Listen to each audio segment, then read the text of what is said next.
Partai Gerindra akan gelar rapat pimpinan nasional.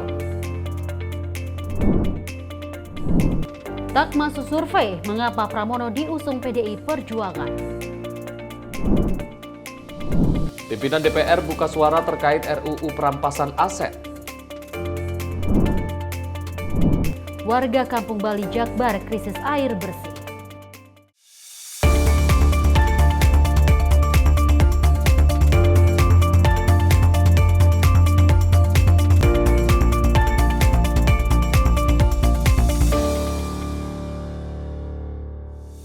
Halo, selamat malam pemirsa. Senang sekali rasanya kami hadir mengisi ruang informasi Anda, terutama dengan headline yang berita telah kami sampaikan terlebih dahulu, di mana yang menjadi pusat perhatian kita di Partai Gerindra yang akan rapat untuk menggelar rapat pimpinan nasional lebih tepatnya. Benar sekali, dan untuk berita malam ini juga mungkin akan didominasi dengan bagaimana kemarin pendaftaran bakal calon gubernur dan juga wakil gubernur untuk beberapa daerah di Indonesia, terutama ada di Jakarta, kemudian di Banten dan lain sebagainya. Dan yang menjadi sorotan yang saat ini kita akan sampaikan nanti di informasi mendalam, di mana ini ada dari partai atau pengusung partai PDI Perjuangan yang dikatakan Pramono ini kurang atau memenuhi survei lebih tepatnya. Tidak masuk survei, namun tiba-tiba diusung oleh partai PDI Perjuangan. Dan sejumlah informasi menarik dan juga aktual lainnya nanti kita akan hadirkan pula.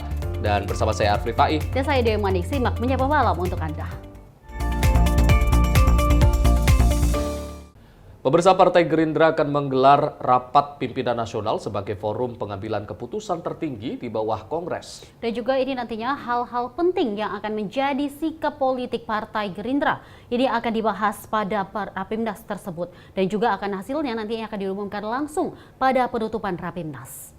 Partai Gerindra akan mengadakan rapat pimpinan nasional atau Rapimnas pada tanggal 30 hingga 31 Agustus 2024. Rapimnas sebagai forum pengambilan keputusan tertinggi di bawah Kongres diselenggarakan oleh Dewan Pimpinan Pusat atas persetujuan Ketua Dewan Pembina Gerindra, Prabowo Subianto. Rapimnas tersebut akan dihadiri oleh cabang Partai Gerindra di tingkat kabupaten kota dari seluruh Indonesia, DPP, DPD, Dewan Penasehat, Dewan Pakar, dan Dewan Pembina Partai Gerindra. Rencananya Prabowo akan membuka Rapimnas tersebut pada tanggal 30 dan akan ditutup tanggal 31 oleh Presiden Republik Indonesia Joko Widodo. Rencananya Pak Prabowo akan membuka rapat pimpinan nasional tersebut pada tanggal 30 Agustus hari Jumat. Dan rencananya rapat pimpinan nasional akan ditutup tanggal 31 hari Sabtu malam oleh Presiden Republik Indonesia Bapak Joko Widodo. Penutupan akan diiringi dengan apel kader Partai Gerindra di Senayan, yakni di Indonesia Arena. Hal-hal penting yang menjadi sikap politik Partai Gerindra akan dibahas dalam rapat pimpinan nasional tersebut, yang nanti hasilnya akan diumumkan pada saat penutupan rapat. Dari Jakarta, Norma Semesta Ahmad Amin, Sinpo TV melaporkan.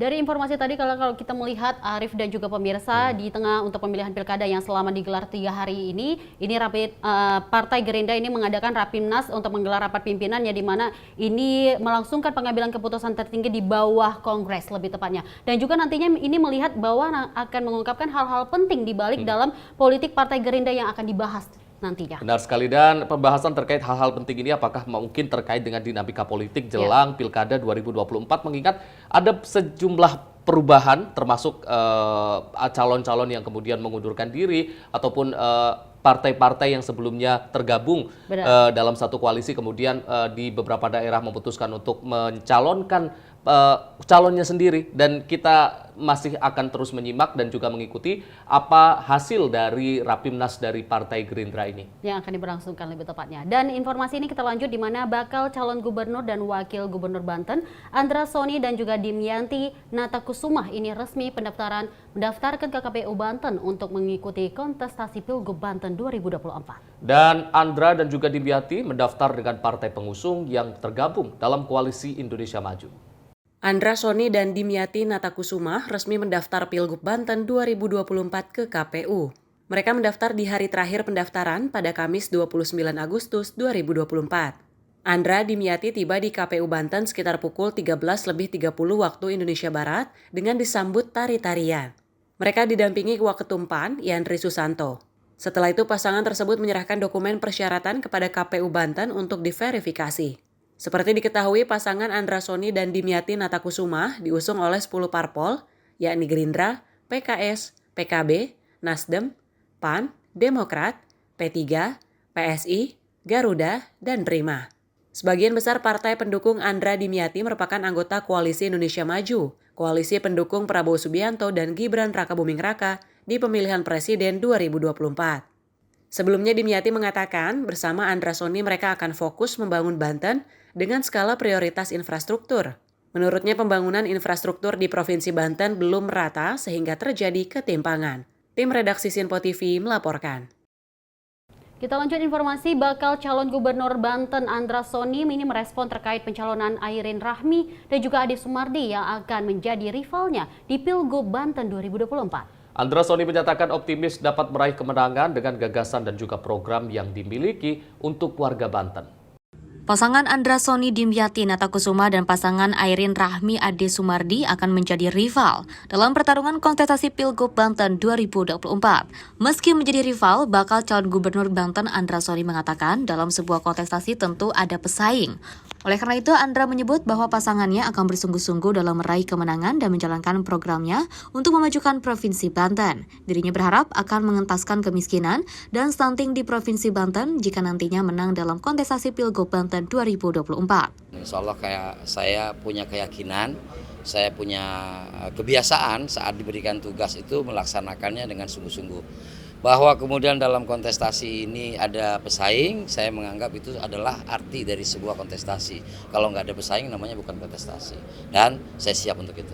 Kami telah mendeklarasikan diri kami sejak bulan Juni. Sejak bulan Juni itu menandakan bahwa kami optimis, bahwa kami telah menetapkan pasangan.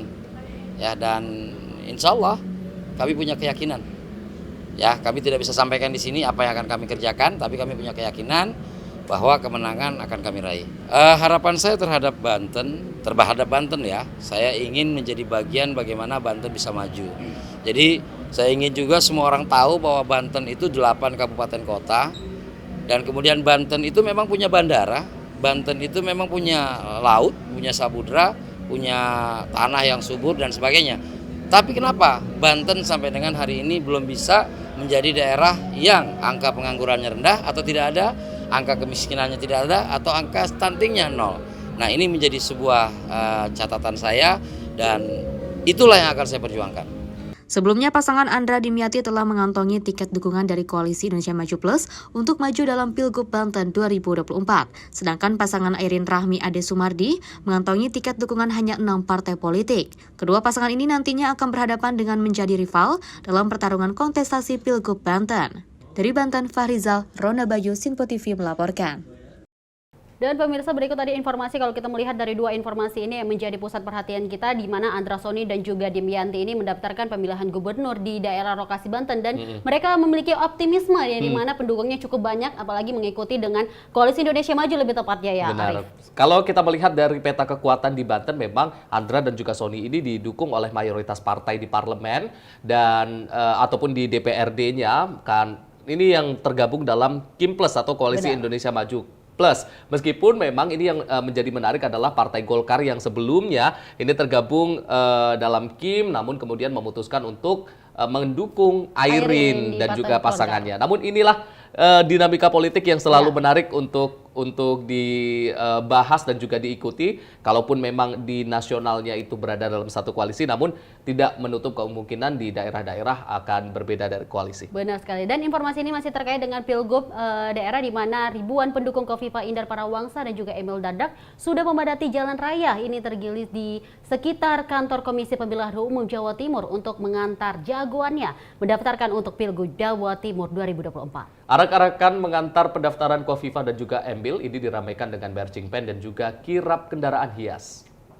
Bakal pasangan calon gubernur dan wakil gubernur Jawa Timur Kofifa Indar Parawangsa, Emy Elistianto Dardak mendaftar ke KPU Provinsi Jatim Surabaya pada Rabu dengan diarak kirap budaya. Sesuai rundown yang disusun tim pendukung Kofifa Emil pada pukul 7 hingga 9 waktu Indonesia Barat, Rangkaian kegiatan pendaftaran dimulai dengan doa bersama di kediaman Hovifah di Jember, Wonosari, Wonokolo yang juga dihadiri oleh para pimpinan partai politik pengusung, para kiai, simpul relawan, dan juga tokoh masyarakat Jatim. Hovifah Indar Parawansa dan Emil Elistianto Dardak menjadi bakal pasangan calon pertama di Pilgub Jatim yang mendaftarkan diri ke KPU Jatim. Keduanya diusung 15 partai politik, 15 partai pengusung Hovifah Emil, diantaranya Golkar, Gerindra, Demokrat, PAN, PKS, PSI, P3, Nasdem, dan Perindo. KPU Jawa Timur menyatakan bahwa berkas pendaftaran dari pasangan Hovifah Emil memenuhi syarat dan juga lengkap. Tim redaksi Sinpo TV melaporkan. Sementara itu, pemirsa, PDI Perjuangan Jawa Barat mengungkap tengah mempersiapkan kandidat kejutan untuk bakal Cagup-Cawagup Jawa Barat 2024. Dan juga Ketua DPD PDI Perjuangan Jawa Barat ini, Uno Surono, ini mengatakan sosor tersebut bukan berasal dari internal partai. Ketua DPD PDIP Jabar Ono Surono menjelaskan untuk Jabar, bisa saja PDIP mendaftarkan calon yang bukan kader.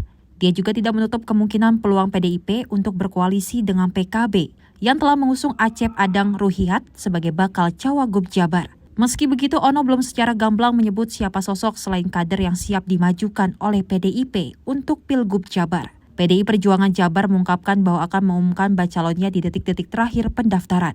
Baraya Jawa Barat, saya sedang di DPW Partai. Saat ini DPW Partai sedang menggodok calon gubernur dan wakil gubernur Jawa Barat dan dipastikan PDI Perjuangan akan mengusung calon gubernur dan wakil gubernur yang akan menjadi kejutan di Jawa Barat. Siapa itu? Ya tentunya kita tunggu. Tapi dipastikan DPW Partai benar-benar mengkaji secara cermat dan hati-hati karena memang Jawa Barat ini merupakan wilayah besar dengan kompleksitas masalah yang besar, jumlah pemilih yang besar. Nah, sehingga bisa saja nanti calon gubernurnya bukan kader PD Perjuangan yang juga bisa saja nanti dipasangkan dengan kader partai lain. Siapa itu kita tunggu saja dan mohon doanya. Dari Jakarta, tim redaksi Sinpo TV melaporkan. Kita lanjut informasi, pasangan Ahmad Saiku dan juga Ilham Habibi ini resmi mendaftarkan diri sebagai calon gubernur dan wakil gubernur Jawa Barat pada Kamis 29 Agustus 2024. Saiku dan juga Ilham berangkat bersama menuju KPU Jawa Barat dengan didampingi para pendukung yang mengikuti arak-arakan. Ahmad Saiku dan Ilham Habibi mendaftarkan diri ke KPU Jawa Barat untuk berkontestasi sebagai bakal calon gubernur dan wakil gubernur. Sejumlah elit partai pengusungnya tampak hadir mendampingi, di antaranya Ketua DPW Partai Nasdem Jawa Barat, Saan Mustopa, dan Ketua DPW PKS Jawa Barat, Haru Suandaro. Usai mendaftarkan diri, calon gubernur Jawa Barat Ahmad Saiku merespon soal lawan dirinya di Pilgub Jawa Barat yang juga berasal dari Koalisi Indonesia Maju Plus atau KIM Plus, yakni Deddy Mulyadi. Saiku mengaku tak masalah jika dirinya berhadapan dengan Deddy Mulyadi. Menurutnya siapapun yang terpilih antara dirinya dan Deddy Mulyadi akan tetap selaras dengan kebijakan dan program pemerintahan Prabowo Gibran. Itu bagaimana ini kaitan dengan KIM ya. KIM ini kita bekerja pada hal-hal tempat-tempat yang kita prioritas tentu yang tadi sudah disepakati adalah di DKI. Ya, di DKI kita sepakat bahwa seluruhnya mengusung Pak Ridwan Kamil dan Suswono, pasangan Ridho ya. Tetapi untuk daerah-daerah yang lain tentu ini juga diberi agar lebih leluasa. Sehingga di Banten berbeda juga. Ya, termasuk di Jawa Barat, ya. Jadi kalaupun ada dari KIM Plus yang kemudian maju bersama-sama, harapannya adalah siapapun yang maju, insya Allah KIM juga yang menang, gitu. Ya, jadi nggak ada masalah, insya Allah ya. Tim Sinpo TV melaporkan. Masih dengan pilkada di mana Ridwan Kamil dan juga Suswono ini mengumumkan nama pasangan mereka yang usai melakukan pendaftaran sebagai bakal calon gubernur dan juga calon wakil gubernur Jakarta.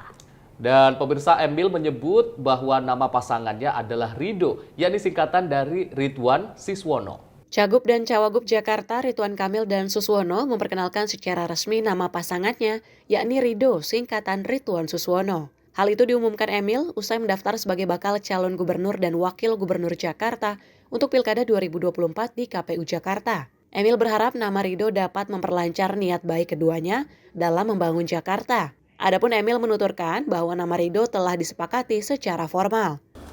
Dalam kesempatan ini kami menyampaikan juga nama pasangan kami adalah Ridho, ya, singkatan dari Ridwan Suswono, bukan Rawon, mohon izin.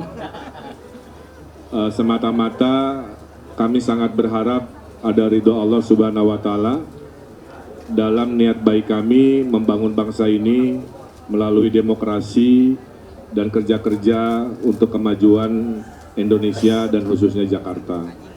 Dan tentu kami berharap proses administrasi politik ini lancar, dilanjutkan dengan proses kontestasinya yang kondusif, penuh riang gembira, penuh adu gagasan dari calon-calon yang nanti mungkin sudah ditetapkan oleh KPU. Dari Jakarta, Jihan Nabila, Azizul Hakim, Sinpo TV melaporkan. Sementara itu, pemirsa, pasangan calon gubernur dan wakil gubernur Ridwan Kamil Suswono menyatakan slogan Jakarta Baru, Jakarta Maju pada Pilgub DKI Jakarta 2024. Jakarta Baru ini disebut mendefinisikan visi dan juga misi yang akan dibawanya untuk masa depan Jakarta. Usai resmi mendaftar sebagai pasangan calon gubernur dan wakil gubernur, Ridwan Kamil Suswono menyampaikan slogan yang diusung dalam Pilkada 2024, yakni Jakarta Baru. Emil mengatakan dirinya akan membawa Jakarta sebagai kota global dengan karya-karya yang inovatif. Selain itu, Emil menuturkan ingin meningkatkan pelayanan kesehatan yang lebih baik bagi warga Jakarta. Tak hanya pelayanan kesehatan, pasangan Ridwan Kamil dan Suswono akan memberikan pendidikan yang layak bagi anak-anak Jakarta untuk mencapai Indonesia Emas 2045. Slogan kami adalah Jakarta Baru, karena Jakarta sudah tidak lagi sebagai ibu kota Indonesia, sehingga membutuhkan imajinasi baru, membutuhkan definisi baru. Kota ini yang luar biasa sebagai pusat Indonesia akan dibawa kemana dengan cara apa. Kami akan mendefinisikan Jakarta Baru ini dengan partisipatif. Semua yang mencintai Jakarta, kami ingin dengar aspirasinya untuk jadikan sama-sama sebuah rencana cetak biru masa depan Jakarta, dari Jakarta Baru menuju Jakarta Maju, kira-kira begitu. Ya. Kami juga berharap tentu setelahnya dari kontestasi politik, jika Tuhan mengizinkan dan warga memberi keyakinannya, kami akan selama 5 tahun tentu membangun dengan kerja-kerja politik. Kami ingin memastikan tidak ada lagi anak-anak di Jakarta yang tidak mendapatkan hak dalam berpendidikan. Dari seluruh penjuru Jakarta, kita harus membangun sumber daya manusia yang berkualitas, karena mimpi 21 tahun lagi Indonesia Emas harus dimulai dari sekarang untuk menghadirkan anak-anak generasi baru, generasi muda Jakarta yang siap menyambut Indonesia Emas. Juga pelayanan kesehatan, kita ingin warga Jakarta, warga Indonesia semua sehat-sehat, ya, semua mendapatkan pelayanan dengan cepat dan terjangkau, ya, dan semua bidang-bidang yang menyertainya juga pasti kita akan cintai, kita dukung, termasuk olahraga, ya, termasuk semua kesehatan olahraga yang ada di Jakarta. Dari Jakarta, Jihan Nabila, Azizul Hakim, Sinpo TV melaporkan. Dan informasi ini, pasangan calon Pramono Rano Karno dan juga resmi ini maju di Pilkada Jakarta 2024 dengan dukungan PDI Perjuangan. Meski begitu, pasangan tersebut diragukan lantaran memiliki elektabilitas yang rendah, bahkan tidak masuk dalam daftar survei. Partai Demokrasi Indonesia Perjuangan atau PDIP telah resmi mendaftarkan pasangan calon dari kader partai, yaitu Pramono Anung dan Rano Karno, ke Komisi Pemilihan Umum sebagai calon gubernur dan wakil gubernur. Padahal diketahui elektabilitas dari Pramono termasuk rendah, bahkan tidak masuk dalam daftar survei. Ketua DPP PDI Perjuangan Puan Maharani angkat suara terkait alasan PDIP mengusung pasangan Pramono dan Rano dalam Pilkada serentak 2024. Menurut Puan, hal tersebut adalah hak politik PDIP untuk bisa mengusung di Jakarta. PDI Perjuangan menyerahkan segala keputusannya kepada warga Jakarta. Hak politik dari partai politik mempunyai kesempatan untuk bisa mengusung di DKI dan mempunyai komitmen, PDI Perjuangan mempunyai komitmen untuk bisa bergotong royong bersama warga atau rakyat yang ada di DKI untuk membangun Jakarta. Jadi biarkan ini mengalir, biarkan warga DKI yang memilih nanti pada waktunya. Duel dalam perebutan kepemimpinan di kota strategis DKI Jakarta tahapannya sudah dimulai. Dua pasangan calon dipastikan akan berebut kursi kepemimpinan kota metropolitan. Pengamat politik Ujang Komarudin mengatakan pertarungan pasangan RK Suswono dengan Pramono Rano Karno nantinya akan dibuktikan dengan elektabilitas masing-masing paslon. Ujang menilai kedua pasangan calon tersebut sama-sama memiliki popularitas yang cukup tinggi. Menurutnya, faktor elektabilitas yang tinggi akan menjadi penentu kemenangan di Pilkada Jakarta mendatang. Soal pasangan RK dan Suswono, lalu juga pasangan Pramono Anung dan Rano Karno, kalau soal popularitas, mereka semua populer, semua dikenal dengan kekurangan dan kelebihannya masing-masing. Tetapi kalau soal elektabilitas, soal keterpilihan, nanti tentu harus diuji ya, harus diuji, disurvei melalui pendekatan survei yang objektif ya, scientific method ya, dilakukan ketika mereka sudah berpasangan, ketika mereka sudah didaftarkan dan ketika mereka sudah ditetapkan. Mungkin nanti ada lembaga survei yang bisa menguji elektabilitas dari keduanya. Oleh karena itu, kalau soal kans kemenangan itu harus dilihat dari elektabilitas, bukan dari popularitas. Popularitas penting, tapi jauh yang lebih penting adalah elektabilitas, soal keterpilihan. Jadi siapa nanti yang elektabilitasnya tinggi dan konsisten, misalkan di bulan September, Oktober, dan November itu adalah tinggi elektabilitasnya, maka pasangan itulah yang kemungkinan besar bisa memenangkan pertarungan. Oleh karena itu kunci atau variabel atau salah satu variabel yang bisa kita katakan untuk bisa menguji kemenangan ya elektabilitas yang tinggi begitu. Tentu banyak variabel lain yang harus kita lihat, yang harus kita uji. Dan kans kemenangan itu bisa dilihat secara sederhana dengan tingginya elektabilitas yang dimiliki oleh para kandidat itu. Siapa yang memiliki elektabilitas tinggi maka punya potensi menang. Begitu juga sebaliknya. Jika elektabilitasnya kecil, ya tentu akan kalah. Jadi ukuran yang sederhana untuk melihat kans keduanya bisa menang atau tidak, ya kita lihat elektabilitasnya ke depan begitu. Dari Jakarta, tim redaksi Simpo TV melaporkan. Dari seluruh informasi, kalau kita melihat memang seru sekali, apalagi membicarakan tentang mendaftar pencalonan untuk daerah pilkada ini menyoroti terutama untuk Jakarta sendiri, karena kalau melihat dari Jakarta ini seterusnya ini plot twist lebih tepatnya ya, apalagi melihat bahwa informasi yang telah kita sampaikan tadi ada Ridwan Kamil dan juga Suswono menggunakan nama Rido lebih tepatnya. Benar sekali, dan ini satu hal yang juga menjadi sorotan adalah bagaimana tadi PDIP mengungkapkan bahwa akan ada plot twist khususnya untuk di Jawa Barat. Benar sekali. Dan kalaupun nantinya ada plot twist, mungkin ini akan mengikuti seperti di Jakarta. Karena sebelumnya di Jakarta juga mereka digadang-gadang mencalonkan Anies, namun ternyata ada kandidat lain yang merupakan kadernya sendiri. Dan kita masih akan mengikuti bagaimana perkembangan dari dinamika politik jelang Pilkada tahun 2024, terutama di daerah-daerah yang tengah ramai. Tadi Jakarta salah satunya, Jawa Barat, Jawa Timur, Banten, dan kita akan mengikutinya lagi. Dan informasi nanti akan kami sampaikan, namun usai jeda berikut tetaplah bersama kami.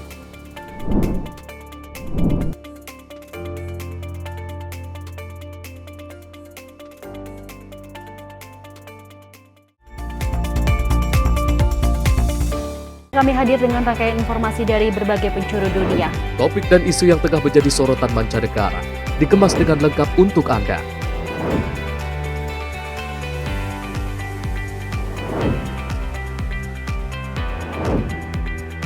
Peristiwa penting yang terjadi dari berbagai belahan dunia ini hadir dalam Simpo Dunia setiap Senin hingga Jumat pukul 7:30 malam hanya di Simpo TV. Halo, selamat malam pemirsa. Senang sekali rasanya kami mengisi ruang informasi Anda. Akhiri aktivitas Anda dengan rangkuman perkembangan peristiwa yang terjadi sepanjang hari. sebelumnya kita saksikan ada sekitar 3.000 tamu undangan, sementara di Ibu Kota Nusantara ini ada sekitar 2.000 tamu undangan. Rangkaian informasi nasional dan mancanegara dirangkum sebagai penutup hari dalam Menyapa Malam. Setiap Senin hingga Jumat pukul 8 malam, hanya di Sinpo TV. Halo, selamat pagi pemirsa Sinpo TV. Selamat pagi Andi. Selamat pagi, Fen. Beragam informasi terbaru hadir menemani Anda sebelum memulai hari. Itu memang dari Menteri Perhubungan juga mendukung, Betul. dari Menteri Keuangan juga mendukung, dan kita sebagai masyarakat pun juga Harus mendukung. Mengangkat isu yang tengah menjadi pembicaraan paling hangat. Semarakan pagi Anda bersama Menyapa Pagi. Setiap Senin hingga Jumat pukul 6 pagi, hanya di Sinpo TV. Halo pemirsa, kami kembali hadir dengan sejumlah informasi yang kami himpun dari berbagai penjuru dunia. Rangkaian informasi yang membuat akhir pekan Anda begitu bermakna. Sebuah kelompok di Afrika Selatan memberikan layanan pertunjukan film dengan tenaga surya. Berita yang menjadi sorotan media dari dalam dan luar negeri, kami hadirkan untuk menemani pekan Anda dalam Sinpo Dunia Sepekan, Sabtu dan Minggu pukul 9 pagi, hanya di Sinpo TV.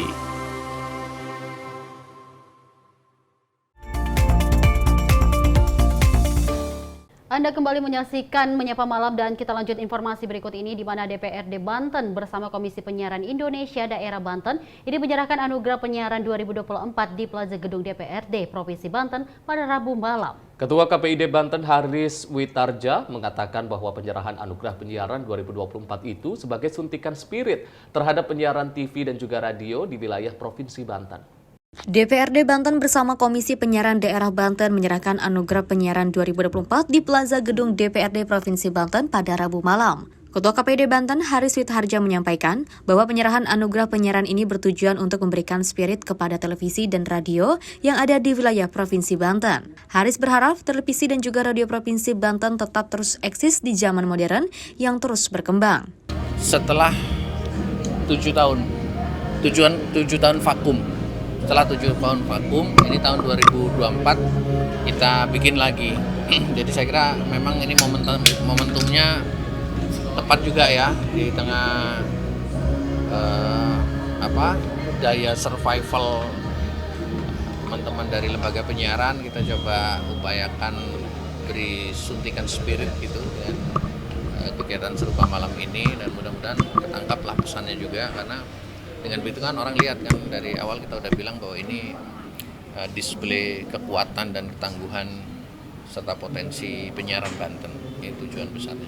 Ya tadi saya kira semacam display bahwa lembaga penyiaran Banten, televisi dan radio itu masih eksis, dan berharap ke depan makin kuat dengan kita kumpulkan semua pihak, kita usung tema sinergi kolaborasi itu supaya juga ada awareness ya, ada semacam oh iya ya radio nih, TV nih gitu kan, semua pihak kita hadirkan malam hari ini. Dan saya kira mereka semua akhirnya melihat bahwa lembaga penyiaran Banten ini begitu besar, begitu kuat, dan tentu membutuhkan satu support dari semua pihak. Artinya dalam konteks ini kan saling support ya, dunia penyiaran juga mensupport, pihak-pihak yang berkaitan itu juga mensupport dunia penyiaran. Di sisi lain, Ketua DPRD Provinsi Banten Andra Soni menyebut kolaborasi DPRD dan KPID Banten tetap terus dapat mengoptimalkan dengan menyiarkan program-program yang ada di Banten. Yang lahirnya salah satunya adalah melalui DPRD, dan ini adalah bentuk kolaborasi antara pemerintah Provinsi Banten dengan DPRD dalam rangka bagaimana mengoptimalkan peran lembaga penyiaran di Banten untuk memaksimalkan, menginformasikan program-program pembangunan, hasil-hasil pembangunan di Provinsi Banten. Dari Banten, Fahrizal, Rona Bayu, Sinpo TV melaporkan. Pemirsa, Menteri PUPR Basuki Hadi Mulyono menyatakan bahagia karena program pembangunan rumah untuk rakyat akan dilanjutkan oleh Presiden terpilih Prabowo Subianto. Dan juga ini Basuki membeberkan nantinya di pemerintahan Prabowo Gibran akan ada program pembangunan 3 juta rumah. Hal ini disampaikan Menteri PUPR Basuki Hadi Mulyono dalam puncak peringatan Hari Perumahan Nasional atau Hapernas 2024 pada Selasa malam 27 Agustus 2024. Dalam sambutannya, Menteri PUPR bercerita pada pemerintahan Presiden Jokowi ada program 1 juta rumah sejak tahun 2015. Basuki kemudian melanjutkan, nantinya di era pemerintahan Prabowo akan ada program pembangunan 3 juta rumah.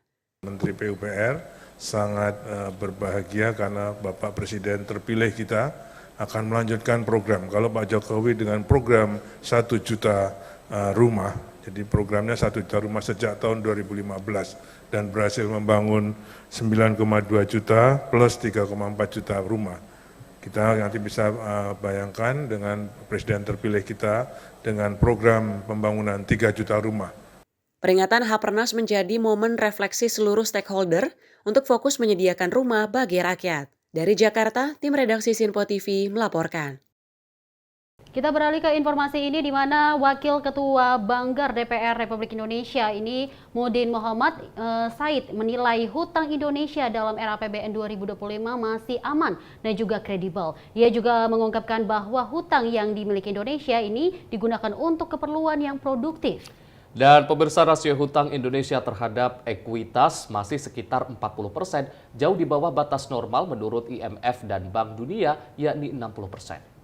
Wakil Ketua Badan Anggaran atau Banggar DPR RI Muhyiddin Muhammad Said menyampaikan bahwa hutang negara telah ditangani dengan baik termasuk bayangan utang untuk persiapan RAPBN 2025 mendatang. Menurutnya hutang negara telah ditanggung secara terjadwal dan digunakan untuk hal-hal yang produktif. Ia menyebut bahkan rasio utang saat ini berada di angka 40% yang bermakna jauh di bawah batas 60% sesuai ketentuan IMF dan Bank Dunia. Muhyiddin kembali menegaskan bahwa postur ekonomi dan fiskal negara sangat kredibel. Dengan pondasi ekonomi yang kuat dan pengeluaran yang penuh perhitungan, hal ini menjadi alasan tidak ada yang mencemaskan terkait rasio utang negara. Investor tidak perlu khawatir karena strategi pengeluaran telah ditetapkan dengan cermat. Muhyiddin turut menyinggung persoalan yang selalu menjadi kekhawatiran masyarakat, yaitu terkait program makanan bergizi melalui ketersediaan anggaran RAPBN 2025. Ia mengatakan bahwa program tersebut telah dipersiapkan dengan anggaran sebesar 71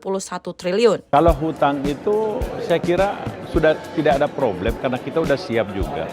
Dan memang utang itu kita sudah terjadwal dan kita sangat hati-hati melakukan sesuatu pembayaran dengan mengambil hutang yang sangat produktif sehingga hutang itu pemanfaatannya tidak kepada hal-hal yang tidak produktif ya. Artinya kita sangat hati-hati untuk membelanjakannya. Jadi rasio utang kita itu yang dibolehkan oleh IMF maupun World Bank itu sekitar 60.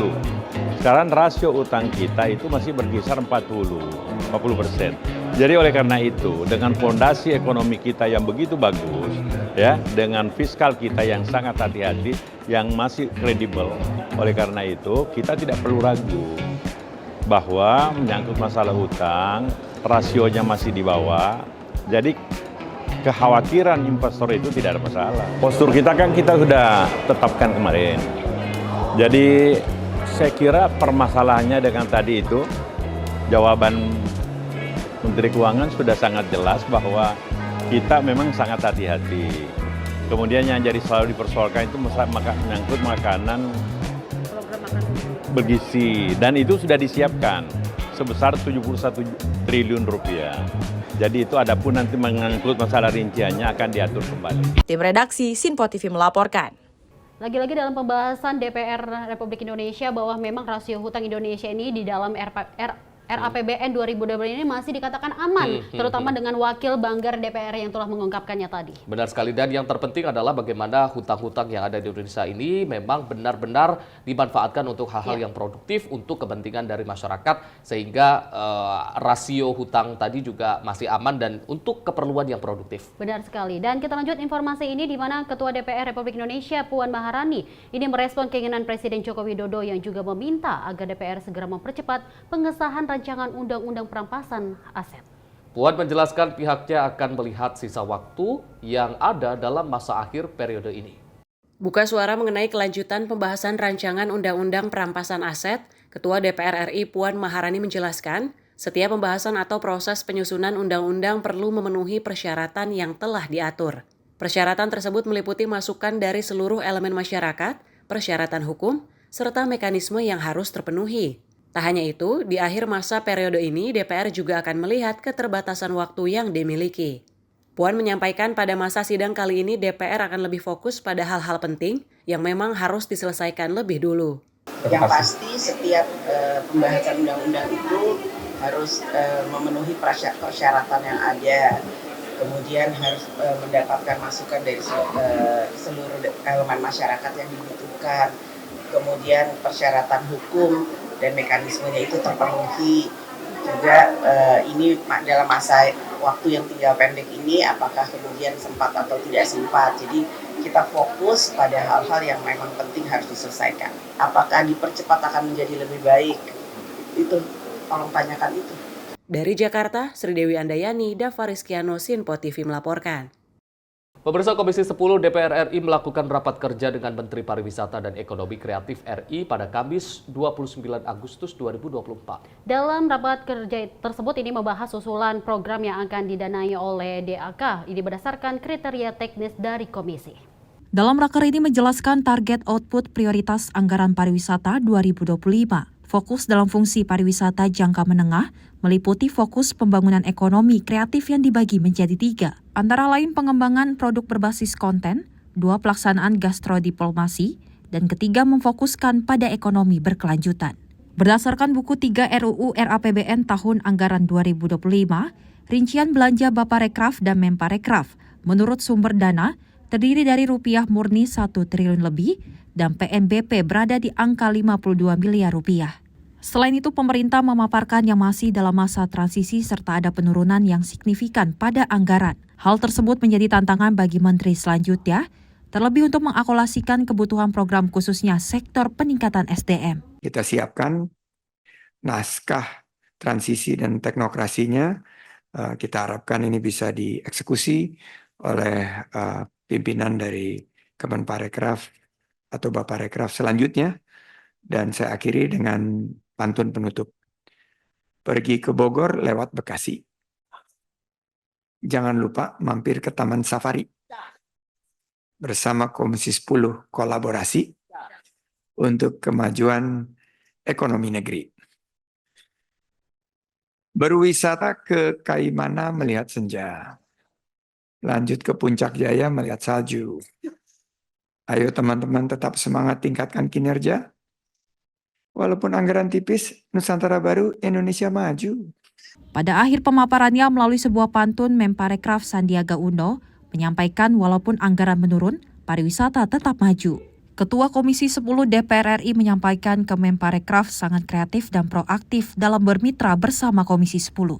Jadi oleh karena itu, saya pikir dengan alokasi anggaran 1,7, kita harus optimis dulu, Mas Menteri, karena siapa tahu nanti dalam pemerintahan berikutnya, dalam APBN perubahan juga akan ada perubahan-perubahan.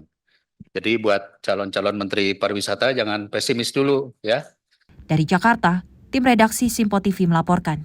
Dan itu dia tadi informasi bahwa memang ini DPR melakukan rapat kerja yang diselenggarakan ini bersama dengan Kemenparekraf juga, dan ini akan didanai soal DAK yang nantinya juga ini berdasarkan dengan kriteria dan juga teknis yang katanya dari komisi lebih tepatnya. Benar sekali, dan ini untuk melihat bagaimana nanti program-program yang perlu didanai dan mungkin pembagian sumber dana tersebut. Dan pemirsa, informasi aktual dan juga menarik lainnya akan kami sajikan usai jeda pariwara. Tetaplah bersama kami di Menyapa Malam Sinpo TV.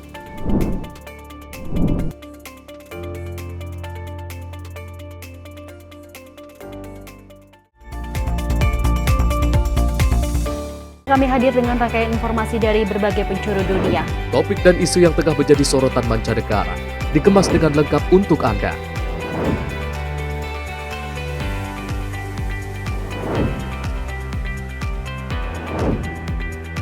Peristiwa penting yang terjadi dari berbagai belahan dunia ini hadir dalam Sinpo Dunia setiap Senin hingga Jumat pukul 7:30 malam hanya di Sinpo TV. Halo, selamat malam pemirsa. Senang sekali rasanya kami mengisi ruang informasi Anda. Akhiri aktivitas Anda dengan rangkuman perkembangan peristiwa yang terjadi sepanjang hari. Sebelumnya kita saksikan ada sekitar 3.000 tamu undangan, sementara di Ibu Kota Nusantara ini ada sekitar 2.000 tamu undangan. Rangkaian informasi nasional dan mancanegara dirangkum sebagai penutup hari dalam Menyapa Malam. Setiap Senin hingga Jumat pukul 8 malam, hanya di Sinpo TV. Halo, selamat pagi pemirsa Simpo TV. Selamat pagi Andi. Selamat pagi, Fen. Beragam informasi terbaru hadir menemani Anda sebelum memulai hari. Itu memang dari Menteri Perhubungan juga mendukung, Betul. dari Menteri Keuangan juga mendukung, dan kita sebagai masyarakat pun juga Harus mendukung. Mengangkat isu yang tengah menjadi pembicaraan paling hangat. Semarakan pagi Anda bersama Menyapa Pagi. Setiap Senin hingga Jumat pukul 6 pagi. Hanya di Sinpo TV. Halo pemirsa, kami kembali hadir dengan sejumlah informasi yang kami himpun dari berbagai penjuru dunia. Rangkaian informasi yang membuat akhir pekan Anda begitu bermakna. Sebuah kelompok di Afrika Selatan memberikan layanan pertunjukan film dengan tenaga surya. Berita yang menjadi sorotan media dari dalam dan luar negeri. Kami hadirkan untuk menemani pekan Anda dalam Sinpo Dunia Sepekan. Sabtu dan Minggu pukul 9 pagi. Hanya di Sinpo TV.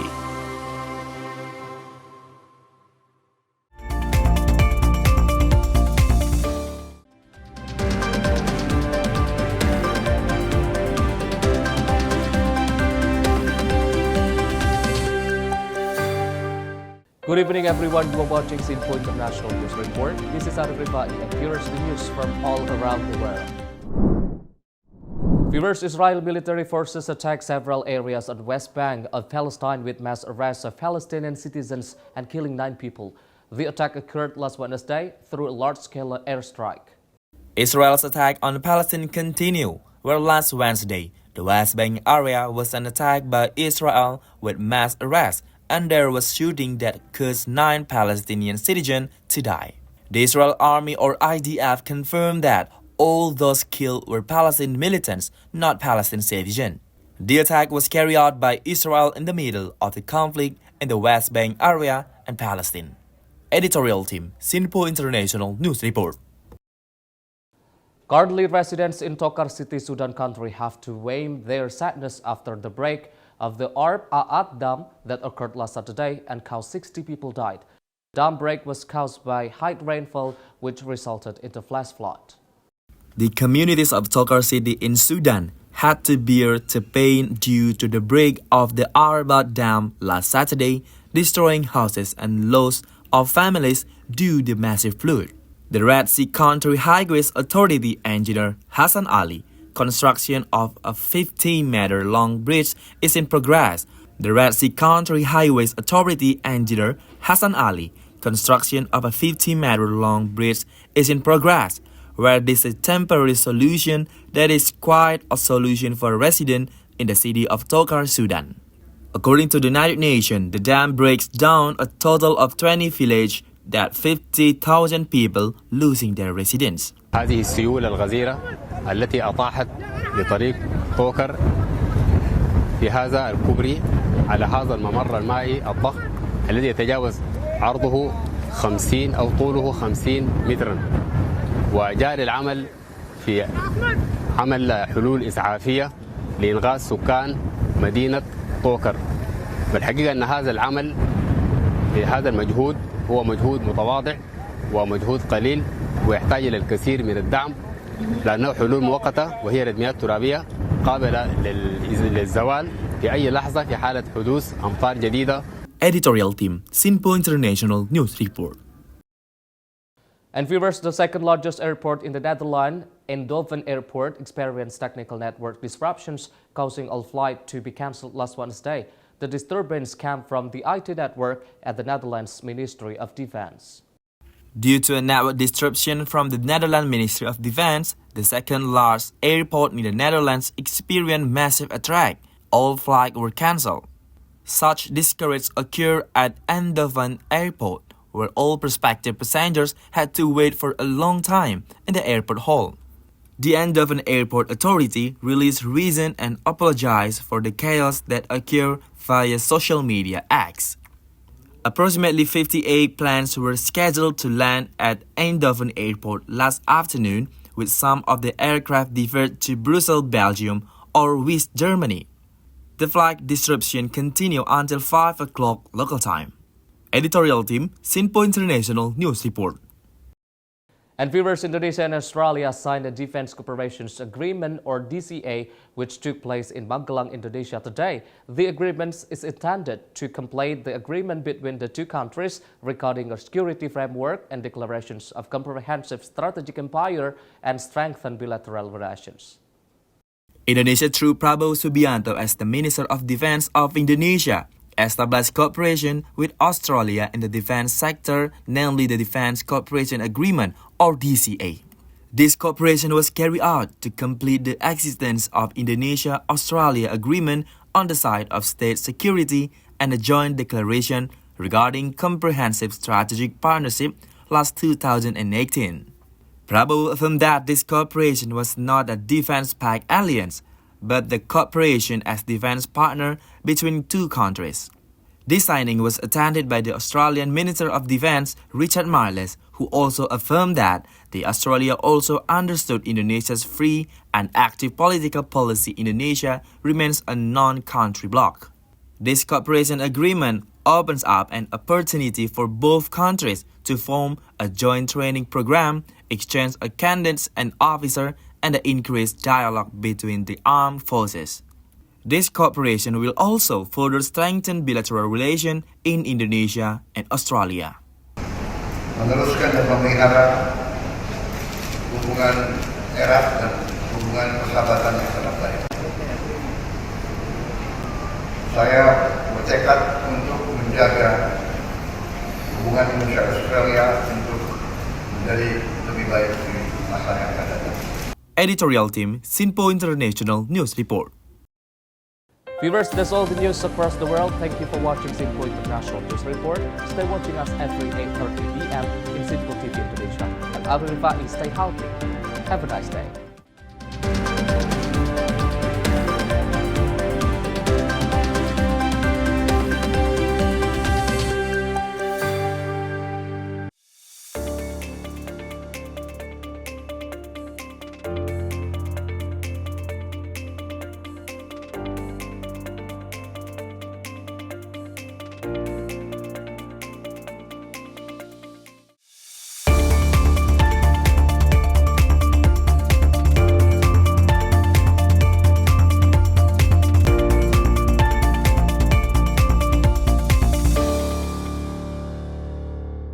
Kami hadir dengan rangkaian informasi dari berbagai penjuru dunia.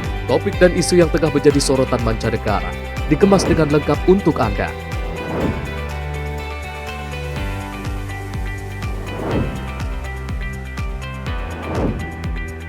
Peristiwa penting yang terjadi dari berbagai belahan dunia ini hadir dalam Sinpo Dunia setiap Senin hingga Jumat pukul 7:30 malam hanya di Sinpo TV. Halo, selamat malam pemirsa. Senang sekali rasanya kami mengisi ruang informasi Anda. Akhiri aktivitas Anda dengan rangkuman perkembangan peristiwa yang terjadi sepanjang hari. Sebelumnya kita saksikan ada sekitar 3.000 tamu undangan, sementara di Ibu Kota Nusantara ini ada sekitar 2.000 tamu undangan. Rangkaian informasi nasional dan mancanegara dirangkum sebagai penutup hari dalam Menyapa Malam. Setiap Senin hingga Jumat pukul 8 malam, hanya di Sinpo TV. Halo, selamat pagi pemirsa Sinpo TV. Selamat pagi Andi. Selamat pagi, Fen. Beragam informasi terbaru hadir menemani Anda sebelum memulai hari. Itu memang dari Menteri Perhubungan juga mendukung, Betul. dari Menteri Keuangan juga mendukung, dan kita sebagai masyarakat pun juga Harus mendukung. Mengangkat isu yang tengah menjadi pembicaraan paling hangat. Semarakan pagi Anda bersama Menyapa Pagi. Setiap Senin hingga Jumat pukul 6 pagi. Hanya di Sinpo TV. Halo pemirsa, kami kembali hadir dengan sejumlah informasi yang kami himpun dari berbagai penjuru dunia. Rangkaian informasi yang membuat akhir pekan Anda begitu bermakna. Sebuah kelompok di Afrika Selatan memberikan layanan pertunjukan film dengan tenaga surya. Berita yang menjadi sorotan media dari dalam dan luar negeri. Kami hadirkan untuk menemani pekan Anda dalam Sinpo Dunia Sepekan. Sabtu dan Minggu pukul 9 pagi. Hanya di Sinpo TV.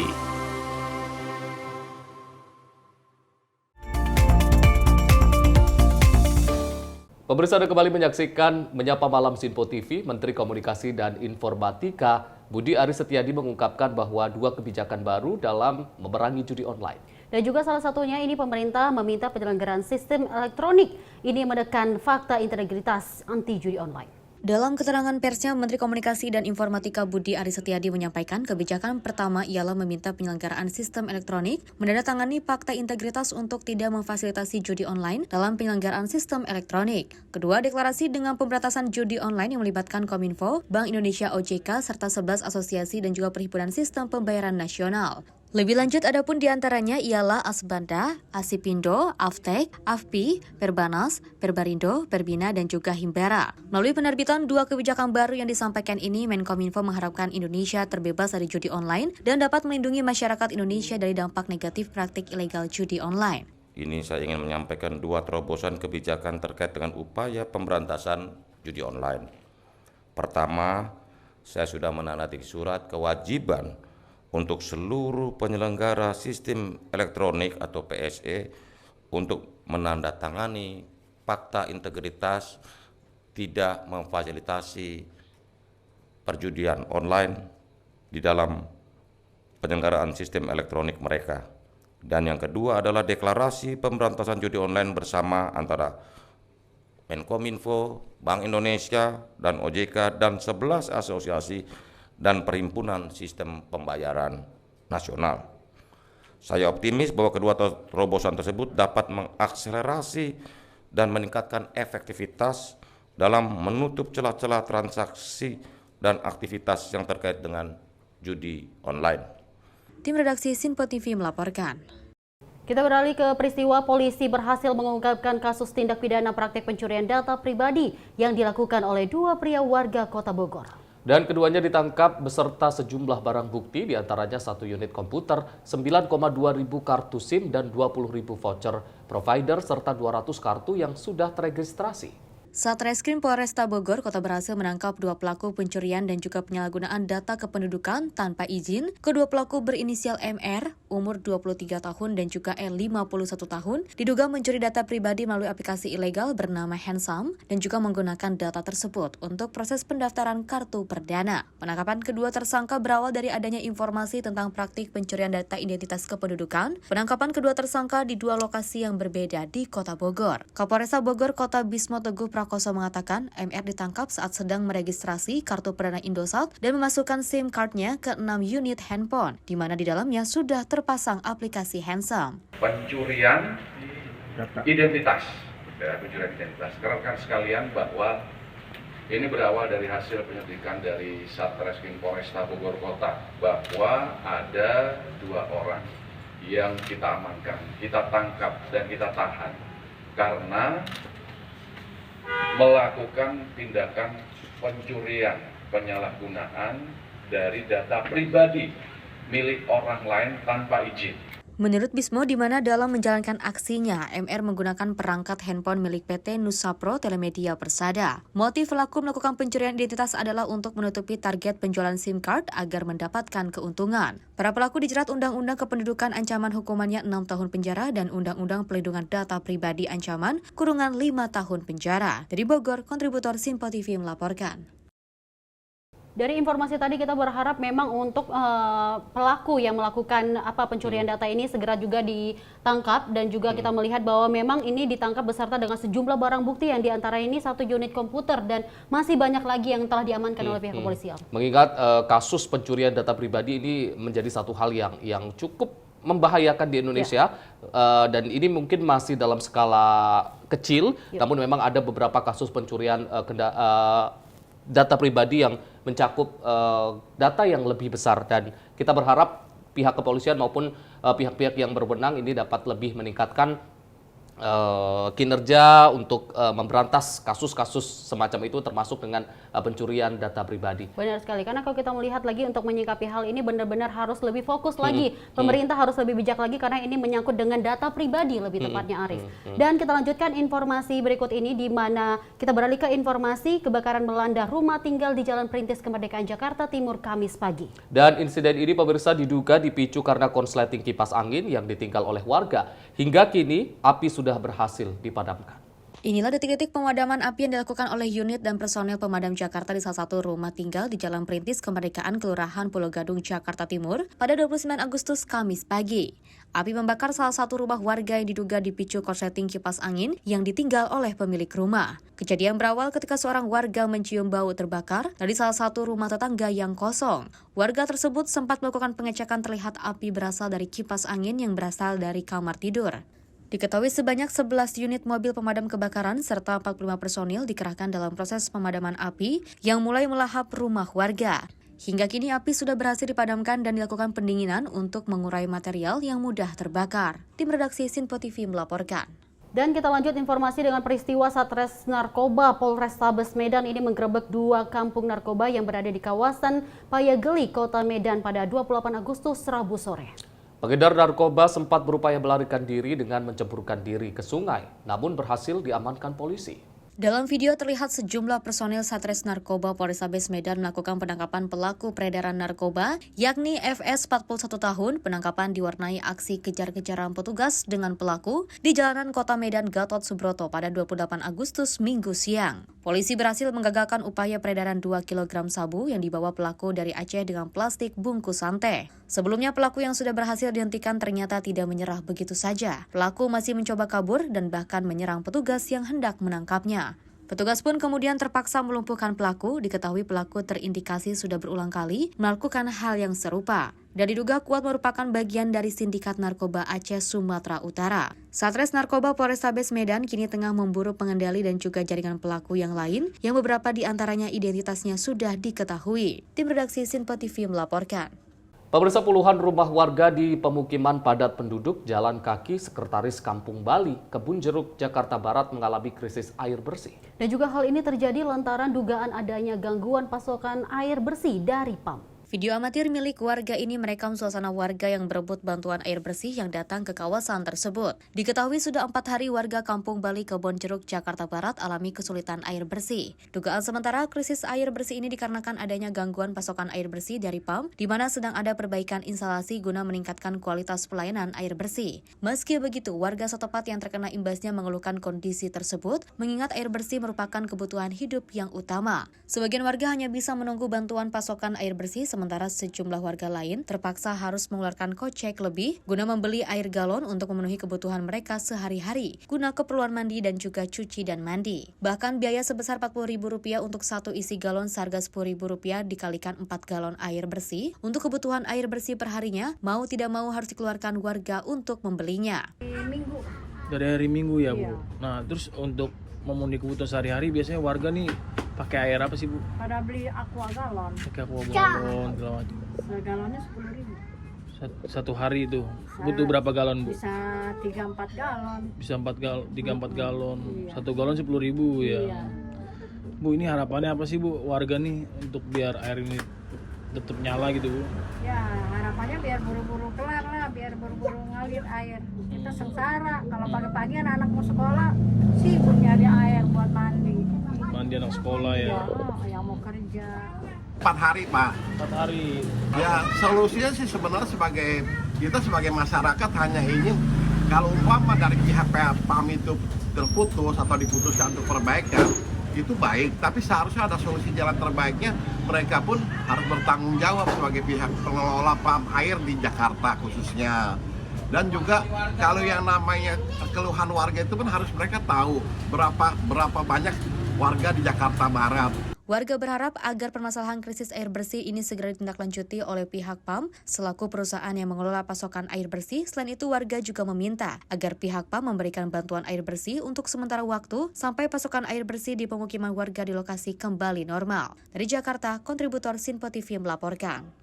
Informasi terakhir kami tadi telah kami sampaikan bahwa memang puluhan rumah warga ini terdampak dengan krisis air bersih lebih tepatnya. Dan lagi-lagi ini menjadi perhatian pemerintah lagi karena memang kalau sudah mengetahui memang ada beberapa titik tempat untuk kekurangan air bersih ini dapat segera ditangani lebih tepatnya. Dan mudah-mudahan keluhan dari warga ini segera diatasi oleh pihak tadi dari PAM Jaya sehingga mengingat air ini merupakan kebutuhan dasar dan juga kebutuhan pokok bagi masyarakat. Semoga ini cepat terselesaikan. Benar sekali. Dan pemirsa, informasi tadi sekaligus menutup Sinpo ataupun Menyapa Malam edisi kali ini. Saya Arif Rifai. Dan saya Dewi Manik. Terima kasih atas kebersamaan Anda menyaksikan Menyapa Malam. Sampai jumpa.